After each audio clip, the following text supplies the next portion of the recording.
لا حول ولا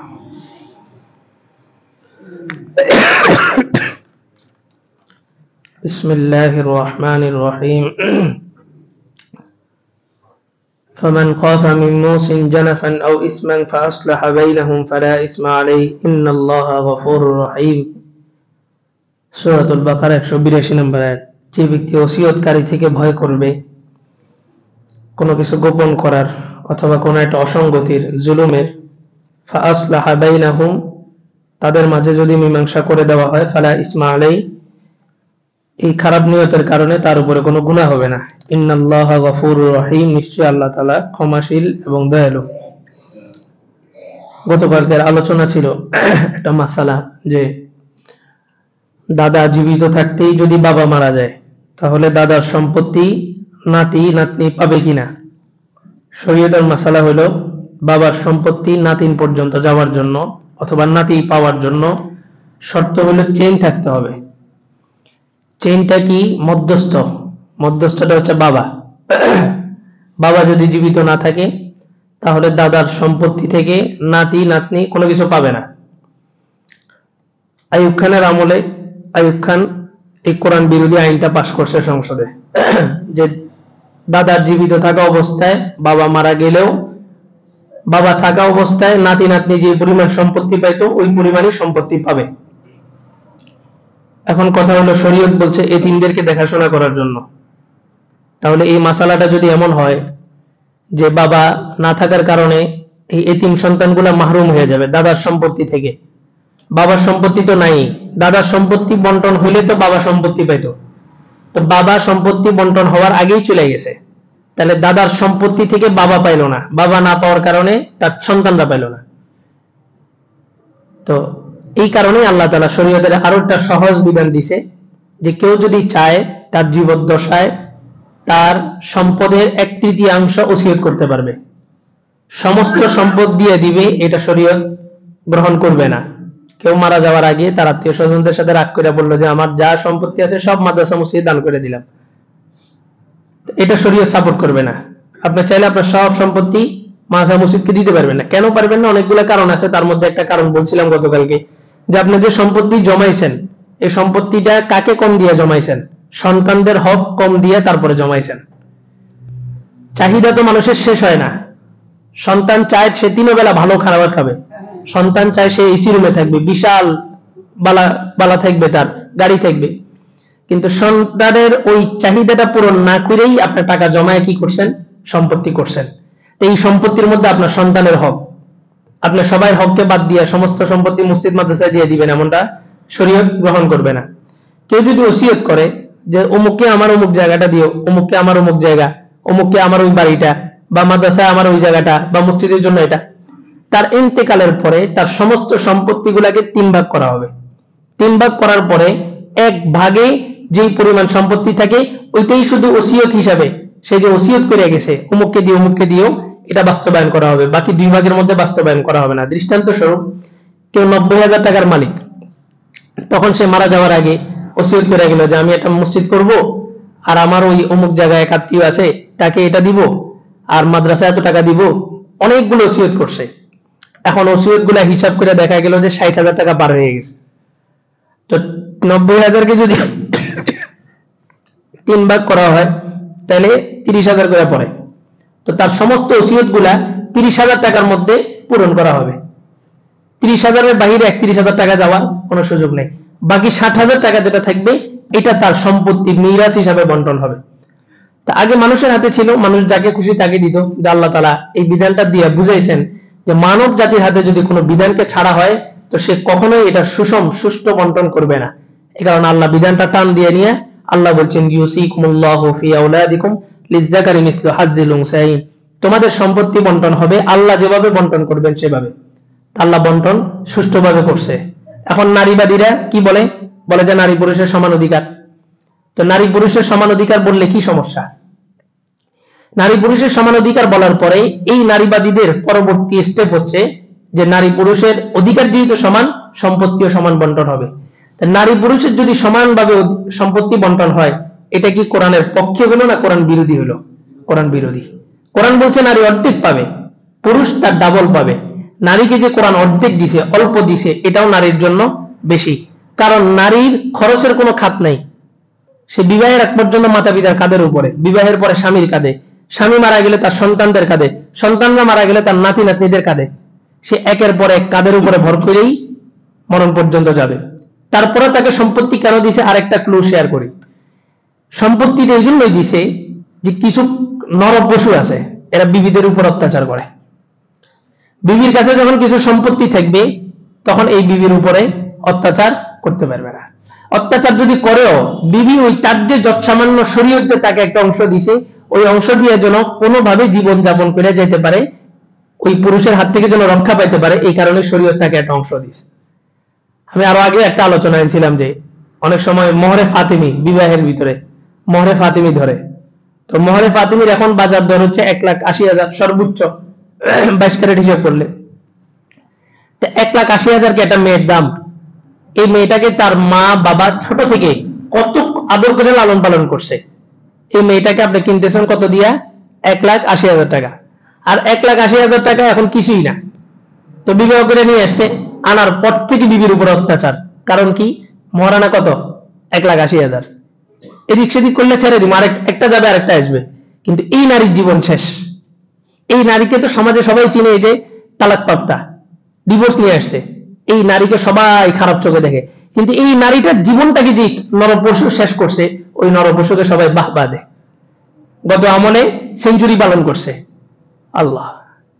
তো নারীর মহারানা ফাতেমা রাদিয়াল্লাহু তাআলা আনহার মতো কন্যা, আলীর মতো ছেলে, তাদের জন্য হচ্ছে মোহরে ফাতিমি। 3 দিন ঘরে কোনো খাবার নাই, আলী 4th দিন বের হয়েছে, বের হয়ে বলছে আজকে কিছু না কিছু নিয়ে আসবই। আজকেও কোনো খাবার নাই। বাসায় এসে ফাতেমা রাদিয়াল্লাহু তাআলা আনহা দরজার ইয়া দিয়ে তাকায় দেখতেছে হযরত আলী দাঁড়ানো, দরজা খুলে না। বলে যে আলী, তুমি মুস্কি না হাসা পর্যন্ত আমি দরজা খুলবো না। মুস্কি হাসছে, তারপরে যা দরজা খুলছে। এই আলীর মতো বেটা, ফাতেমার মতো বেটি, এই দুইজনের জন্য হচ্ছে মোহরে ফাতিমি। আপনার মেয়ে কি ফাতেমা নাকি? আপনার ছেলে কি হযরত আলীর চরিত্র ধারণ করছে? তো মোহরে ফাতিমি যে 1.5 লাখ ধরলেন, 2 মাস পরে মেয়েটাকে তালাক দিয়ে বাড়িতে পাঠিয়ে দিস। এবার মোহর ধরছে 10 লাখ। মারো, এবার মারো বিবিকে, এবার ছাড়ো বিবিকে, দিতে হবে কত? 10 লাখ। আল্লাহ। এই সম্পত্তি মিরাজ বন্টন আল্লাহ জানেন কোন জায়গায় কি ঝামেলা হবে, এই কারণে আল্লাহ ওই জায়গায় অতটুকুই ফিট করে দিয়েছেন। আমাদেরকে তৈরি করছেন কে? আল্লাহ। আকাশ বাতাস সবকিছু কার? আল্লাহ। আমাদের যে বিধানটা আল্লাহ তাআলা দিয়েছেন, সামগ্রিক বিবেচনায় আল্লাহ তাআলা আমাদেরকে বিধানটা দিয়েছেন। রাসূল বলছেন বৈশা পানি খাও, কতটুকু হিকমত। ডাক্তার এখন বলে বৈশা পানি খাও। তো ডাক্তারকে জিজ্ঞেস করা হলো কেন? বলে যে দাঁড়ায় যখন পানি খাও, তোমার এই জায়গায় কিছু স্লেব দেওয়া আছে, স্লেবগুলো খাড়া থাকে, পানিটা যায় সরাসরি তোমার কিডনির উপরে পড়ে। আর পৃথিবীর মধ্যে সবচেয়ে শক্ত বস্তু কি? পানি। এটা খুব শক্ত। আপনার কাছে মনে হয় যে পানিটা নরম, নির্গত হয়ে যেতেছে, ভিতরে চলে যেতেছে, কিন্তু পানি খুব শক্ত, এটা কাটা যায় না, ভাগ করা যায় না। এটা আপনার কিডনির উপরে পড়ে। দেখবেন ঝর্ণায় যারা গেছেন, পাথর পর্যন্ত ছিদ্র করে ফেলে এই পানি। পানি যে জায়গা পড়ে, ওই জায়গা পাথরে ছিদ্র হয়ে যায়। তো পাথরের মতো শক্ত একটা জিনিসকে গলায় ফেলতেছে কি? পানি। ডাক্তারি সায়েন্স বলে আপনি যখন দাঁড়ায় পানি খাবেন, এই পানিগুলা যে আপনার কিডনির উপরে পড়বে, তো কিডনি ড্যামেজ হতে থাকে। আর যখন আমি বসি, তখন আমার স্লেব গুলা কাত হয়ে থাকে। তো এটার উপরে পানি পড়ে, আস্তেই করে এটা গলায় পড়ে যায়। আল্লাহ রাসূল খাইতেন 2 বেলা খানা, মাগরিব আর ফজর, ইয়া সকাল 10টা-11টার দিকে। রাতে শোয়ার আগে কোনো খাবার খাইতেন না। ডাক্তাররা বলে যে এই 2 বার রাতে শোয়ার কমপক্ষে 4 থেকে 5 ঘন্টা আগে খানা খাওয়া দরকার। তো রাত্রে যদি আপনি 10টায় শোন, 4 থেকে 5 ঘন্টা কখন হয়? আসরের পর। খানাটা হজম করে তারপর, কিন্তু আমরা খানা খেয়েই শুয়ে দিই।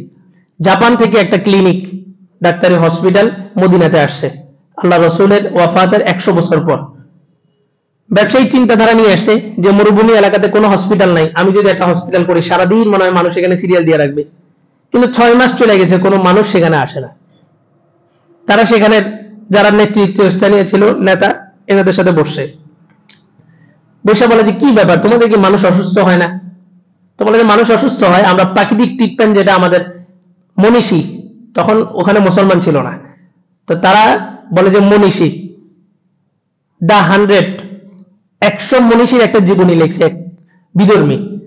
সে 100 জন মনীষীর ভিতরে কাকে সবার আগে আনবে, এটা বিবেচনা করে সে সর্বশেষ এটাই ডিসাইড করছে, এটাই সিদ্ধান্ত নিছে যে সর্বপ্রথম মুহাম্মাদুর রাসূলুল্লাহ সাল্লাল্লাহু আলাইহি ওয়াসাল্লামের জীবনী আনা যায়। তো তারা বলতে যে মনীষী, মহামনীষী, এখনো হিন্দুরা বলে আরব একজন মহামনীষী আসছিল, নবী আসছে বলে না, বলে যে মহামনীষী। তো বলে যে আমাদের এখানে একজন মহামনীষী আসছিলেন, তিনি আমাদেরকে একটা ফর্মুলা শিখিয়ে গেছেন। ফর্মুলাটা হলো তোমার যখন খিদা লাগবে তখন খাবার খাইতে বসবা, আবার খিদা থাকতে থাকতেই প্লেট থেকে উঠে যাবা। তো ওই ডাক্তার বলে গেছে এই থিওরি যদি কেউ মানে জীবনে কোনোদিন কোনো রোগ ব্যাধি তাকে ধরতে পারবে না। কিন্তু আমাদের খানা কয় বেলা? 3 বেলা খানা তো আছেই, 2 বেলা নাস্তা। খিদা লাগার কোনো অপশন আছে? নাই। খিদা লাগেই না, কিন্তু আমি ওই খানার টাইমে খানা খাইতেছি, আবার খাইতেছি কতটুকু? একদম পেট ভর্তি। তো সমস্ত রোগ ব্যাধি আমার শরীরের মধ্যে। তো আল্লাহ তাআলা যে বিধানগুলো দিয়েছেন এটা সামগ্রিক বিবেচনা করে দিয়েছেন, যে আপনি যে কোনো একটা বিধান আপনি বুঝে আসতেছে না, আপনি নিশ্চিত থাকেন এই বিধানটার মধ্যে একটা কল্যাণ আছে, কোনো না কোনো একটা কল্যাণ এটার মধ্যে আছেই। আল্লাহ করোনার সময় হাত মুখ ধোয়ার জন্য বেশি বেশি বলছে, আর আমরা 5 ওয়াক্ত নামাজেই অন্তত 5 বার হাত মুখ 3 বার করে 3 5 15 বার দিছি। তো গতকালকে বিধানটা আপনারা বুঝছেন, দাদার সম্পত্তি বাবা যদি না থাকে তাহলে নাতি নাতনি পাবে না, তবে দাদা চাইলে নাতি নাতনির জন্য ওসিয়ত করে যেতে পারবে। সম্পদের 1/3 থেকে ওসিয়ত করে যাবে। মনে করেন দাদার 3 কোটি টাকার সম্পত্তি আছে, তো দাদা দেখলো যে আমার ছেলেটা তো নাই, আমার নাতি নাতনিগুলারে আমি যেভাবে দেখছি আমার মরণের পরে কিন্তু আমার নাতি নাতনিগুলারে তার চাচারা ওভাবে দেখবে না, এটা স্বাভাবিক, দেখে না। তো কি করবে? তার 3 কোটি টাকা আছে, তো 1 কোটি টাকা এই যে নাবালক এতিম শিশুদের জন্য ওসিয়ত করে যাবে যে আমি আমার ইন্তেকালের পরে আমার সম্পত্তি থেকে 1 কোটি টাকা এদেরকে দেওয়া হবে, এটাকে বলে ওসিয়ত। আর জীবদ্দশায় কোন এক সন্তানকে কোনো কিছু দিল, একজন সন্তান মাতা পিতা সারা জীবন খেদমত করছে, বাকি 2 জন করে নাই, ওই একজনকে খুশি হয়ে মাতা পিতা কিছু চাইলে দিতে পারবে, এটাকে বলে গিফট। এটা সম্পত্তি না, এটা সম্পত্তি হলে তখন ওই যে সমান সমান ভাগ করতে হবে, কিন্তু এটা হচ্ছে গিফট, হাদিয়া, ছেলেকে খুশি হয়ে দিল। তো দাদা নাতি নাতনিকে সম্পত্তি দিতে পারবে না ঠিক, তবে যেন দাদা মৃত্যুর আগেই তার নাতি নাতনিদের জন্য ওসিয়ত করে যায়। কারণ নাতি নাতনিগুলো সবচেয়ে আদর বেশি কার কাছে পায়? দাদার কাছে। দাদা চলে যাওয়ার পরে তাদের চাচারা কিন্তু তাদেরকে ভাবে দেখবে না, বরং আরো হিংসা তৈরি হবে যে আমার বাবার কাছে থেকে এগুলা বড় হয়েছে, আমার বাবার সম্পত্তি ভোগ করছে। এজন্য দাদা যেন, শরীয়তের মাসালা হচ্ছে সম্পত্তি পাবে না ঠিক, দাদা যেন কি করে যায়? ওসিয়ত করে যায় নাতি নাতিদের জন্য। তো ওসিয়ত কার্যকরী হবে কতটুকু অংশের মধ্যে? সম্পদের 1/3 মধ্যে। আল্লাহ, আপনার জামাতে আলেম আছে নাকি গো? আলেম নেই? এর আগের জামাতটা তো আলেম ছিল না, পরে আমি এরা যেখানে গেছে ওখানে, যে মসজিদে গেছে ওই মসজিদে যায় প্রতিদিন মাগরিব পরে আলোচনা করে আসি। আপনারা মনে কষ্ট নিয়েন না, মেহমান হিসেবে আসছেন, আপনারা মেহমান। প্রত্যেকটা জিনিসেরই কিছু ফর্মালিটি থাকে, ফর্মালিটি মেনটেন করে আগানো। আমরা যখন তাবলিগে গেছি তো আমাদের গাড়ি নিয়ে মসজিদ কমিটি পুকুরে ফেলায় দিয়েছে। 18 সালে যখন ইস্তেমার মাঠে মারামারি হয়েছে আমি সেখানে ছিলাম, আমরা মাইর খেয়েছি। আমরা তাবলিগের ব্যথাটা বুঝি, তাবলিগের কষ্টটা বুঝি, কিন্তু তাবলিগ বিভক্তির সবচেয়ে বড় কারণ হচ্ছে আলেমদের চাইতে নিজেকে বড় মনে করা। আমি সব। এই কারণেই এই ইতাতি দলটাকে আল্লাহ তাআলা কি করছে? লাইন থেকে সরাই দিয়েছে। ইখলাস অনেক বড় জিনিস। এখন আপনারা তাবলিগে বের হয়েছেন, আপনারা কেউ যদি একটা খারাপ কাজ করেন বদনাম হবে কার? পুরো একটা তাবলিগ জামাতের। আপনারা কোথাও অন্যায় করছেন তো বদনাম হবে কার? পুরো একটা তাবলিগ জামাতের। এমনি ভাবে আমিও এখানে বসছি, আমি শুধু এই মসজিদের ইমাম না, আমি বাংলাদেশ পৃথিবীর যত মসজিদ আছে সমস্ত মসজিদের ইমামদের পক্ষ থেকে একজন প্রতিনিধি। আমি এখানে কোনো একটা বিষয় আপোষ করা মানে পুরো বিশ্বের সমস্ত ইমামদেরকে কি করলাম? ছোট করলাম। দিন শরীয়তের মাসালা খুব কঠিন। দিন নামাজ না পড়লে কোনো সমস্যা নেই, কিন্তু নামাজ পড়তে যায় যদি কেরাত ভুল করে তাহলে ইমানও চলে যাব। মেসওয়াক করেন না, কোনো সমস্যা নেই, মেসওয়াক না করার কারণে কেউ জাহান্নামে যাবে না, কিন্তু মেসওয়াক নিয়ে ঠাট্টা করলে ইমান চলে যাবে। আল্লাহ রাসূল উম্মতকে বলছেন কুন আলিমা আও মুতাআল্লিমা আও মুস্তামিয়া আও মুহিব্বা ওয়ালা তাকুন খামিসান ফাতাহলিক। উম্মত কিয়ামত পর্যন্ত 4টা দলে বিভক্ত থাকবা, 4 শ্রেণীর যে কোনো একটা শ্রেণীর মধ্যে তুমি থাকবা, 5ম শ্রেণীতে যাও না।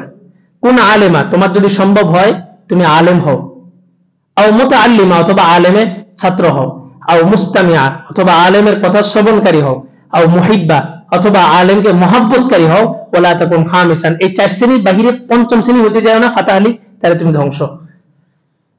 আল মুসলিমু মান সালিমাল মুসলিমুনা মিন লিসানিহি ওয়াদি, মুসলমানকে যার হাত ও মুখ থেকে অপর ভাই নিরাপদ থাকে।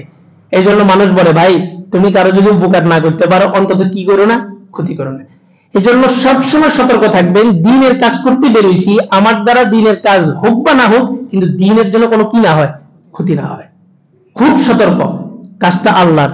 এজন্য সূরাতুল ইখলাস বেশি বেশি পড়বেন, আল্লাহ যেন ইখলাস দান করে। আজকে এই বিভক্তির মূল কারণ কি? ইখলাস, খুলুসিয়াত নেই।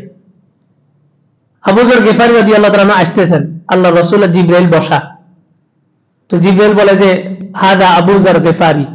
আল্লাহ রাসূল বলতেছে তুমি কি আবু যর গিফারী কি চিনো জিবরাইল? তো বলে যে আপনাদের কাছে সে আর কতটুকু প্রসিদ্ধ, ওয়া হুয়া মাশহুরুন ইনদানা ফিস সামা। আসমানে আবু হুরায়রা আপনাদের চাইতে, আবু যর গিফারী আপনাদের চাইতে বেশি প্রসিদ্ধ আমাদের কাছে। আল্লাহ রাসূল আবু যর গিফারীকে জিজ্ঞেস করলেন, আবু যর গিফারী কি আমল করো যে আসমানে তুমি এত প্রসিদ্ধ? তো বলে যে ইয়া রাসূলুল্লাহ আমি বেশি বেশি সূরাতুল ইখলাস পড়ি। আর কোরআনটা হচ্ছে তিন ভাগ, এক ভাগের মধ্যে আল্লাহ তাআলা তাওহীদ বলছেন, আরেকটা ভাগ সেটা আল্লাহ তাআলা ঘটনাবলী বলছেন, বিভিন্ন ঘটনা নবীদের।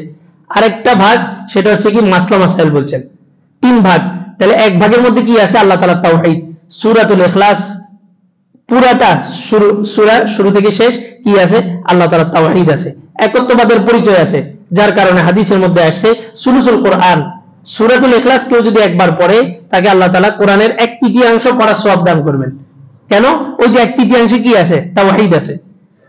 কেউ যদি 3 বার পড়ে তাহলে আল্লাহ তাআলা তাকে 1 খতম কোরআনের সওয়াব দান করবেন। 10 বার যদি পড়ে জান্নাতে একটা বাড়ি নির্মাণ করে দিবেন। 11 বার যদি পড়ে শয়তান যত শক্তিশালী হোক তার দ্বারা কোনো গুনাহ করাতে পারবে না, আল্লাহ তাআলা নিজ কুদরতি হাতে তাকে হেফাজত করবেন। আর কেউ যদি দৈনিক 300 বার পড়ে সূরাতুল ইখলাস, আল কাউলুল বাদী কিতাবের মধ্যে আসছে যে আল্লাহ তাআলা তার জীবদ্দশায় জান্নাতে কোন জায়গায় তার বাড়িটা হবে, তার বালাখানাটা কেমন হবে, তাকে স্বপ্নে আল্লাহ তাআলা দেখাই দিবেন। আর ইউসুফ সাহেব রহমাতুল্লাহ আলাইহি, ইউসুফ সাহেব ছিলেন তাবলীগের বড় একজন ছিলেন, হযরত জি ছিলেন ইউসুফ সাহেব। উনি বলেন যে কেউ যদি 313 বার পড়ে তা আল্লাহ তাআলা তাকে এই পরিমাণ রিজিক দিবে যে তার রিজিক থেকে তার 7 পুরুষ পর্যন্ত এই রিজিক খেয়ে শেষ করতে পারবে না। এই জন্য সূরাতুল ইখলাস আমার দ্বারা এটা হইতেছে, আমার দ্বারা, আমি আমার উদ্দেশ্যে কথাগুলো বলতেছি। আমার ভিতরে যদি এমন কিছু থাকে যে আমার কারণে সব হইতেছে, আমি সব করতেছি, তা আল্লাহ যেন আমাকে এই মন মানসিকতা থেকে হেফাজত করে। এই সাদ সাহেবের গুমরাহী হওয়ার সবচেয়ে মৌলিক কারণগুলোর মধ্যে একটা হচ্ছে কি আমি আমি আমি সব আমি সব আমি সব বলতে বলতে একটা পর্যায়ে এসে বলছে আমি আমি, যারা মানবে না তাদের ঠিকানা জাহান্নাম। নাউজুবিল্লাহ। আল্লাহ আকবার।